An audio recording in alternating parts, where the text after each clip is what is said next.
Brian Kenny back here with you in our Friday Night Fight studios. And once again, the top boxing story of the day, in case you missed it, the results in from the California Department of Justice lab, and the former welterweight champion of the world, Antonio Margarito, did in fact have the ingredients of plaster of Paris on his hand wraps before he went into the ring, or tried to get into the ring with them, against Sugar Shane Mosley in January. The Mosley camp had said the substance on the wraps was the type of thing that, when hardened, would basically form a cast over his hand. Mosley had his own physician in the locker room with him. Sulfur and calcium was found on the wraps, according to the LA Times, when mixed with oxygen, makes plaster of Paris.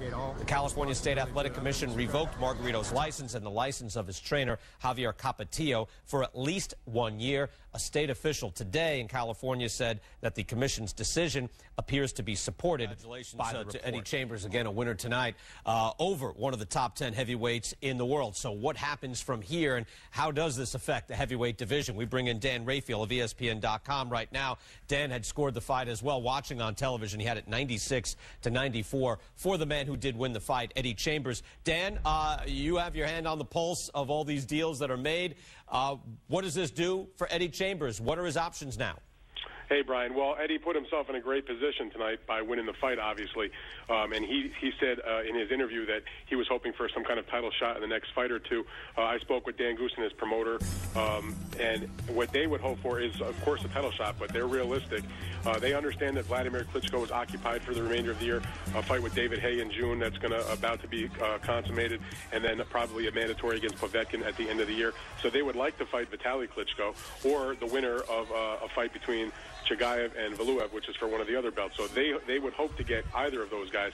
If they can't get either of those guys between now and the end of the year, they probably would like to fight, another type of fight against, not the greatest opponent, but just a solid guy to stay busy, stay in the spotlight, and see what he can do, stay out there, and then land the title shot after that. Hey, Dan, again, you do so many things with the chats, with all the fans out there. I'm just wondering, what does this really do? If you can't get a fight with a Klitschko brother, what does it really mean? Because those guys are on top of the heavyweight division, and it's hard to envision, even though Chambers is highly skilled and looked very good tonight, it's hard to envision him beating one of the Klitschko brothers.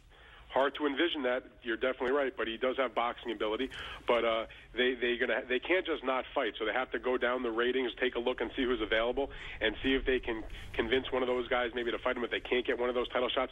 If they can get a title shot, obviously he's probably going to have to go off to Europe to take care of his business, potentially against the Chagayev-Valuev winner, which would undoubtedly take place in Germany. One of the interesting things about having basically a two-headed heavyweight division, with both Klitschko brothers having 3 of the 4 major belts, is that it cuts off one of the paths. You have to go through a Klitschko to get the title, which is the way it should be, where you have to go through a person who is clearly defined at the top of the division. In this case, there are 2, but it's better than having 3 or 4. Talking to Dan Raphael of ESPN.com, again, getting his comments there on the heavyweight division and what's next, or what could be next for Eddie Chambers. Dan, at the top of the news here in boxing, of course, is the lab results evidently in now at the California State Department of Justice, and they did find the elements of plaster of Paris on the hand wraps of Antonio Margarito, the former welterweight champion of the world. How will that affect either the appeal that they were talking about, or the attempt at reinstatement after 1 year for Margarito and his trainer? Well, I guess the elements of a plaster basically is the smoking gun in this situation, and it would be very surprising if after the year revocation, the term that they have to go through 1 year before they can reapply for a license, if the commission would actually give him back his license after 1 year. So I think he's going to be out for even longer than that. Now, Bob Arum, who is his promoter, is in Mexico this week, and he's promoting the Julio Cesar Chavez Jr. pay-per-view card tomorrow night, and I tried to get in touch with him to try to get his thoughts and comments. He does not want to make any public comments until he actually gets back into the United States and has an opportunity to read the official paperwork from the state commission in California. So he's not really saying anything. But just by the fact that somebody like Bob Arum, very outspoken in the immediate aftermath of the hearing that took place, talking all kinds of stuff about Margarito was going to fight, he was going to bring him to Mexico, this was a miscarriage of justice. He's being very quiet about it. He knows this is a serious situation, and he knows that his fighter is looking at much longer than a possible 1 year layoff.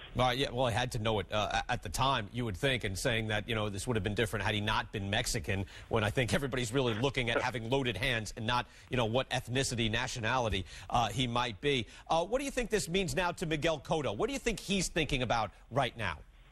Well, I don't know if Miguel Cotto's mindset has changed anything than what it had been. Now, I covered his fight in New York City in February when he fought Michael Jennings, and even though he say it, that he thought that Antonio Margarito was flat out a cheater and that he had tried to load his hands, or did load his hands in their fight, because, of course, that was not discovered. It was discovered in the following fight when he fought Shane Mosley prior to that fight.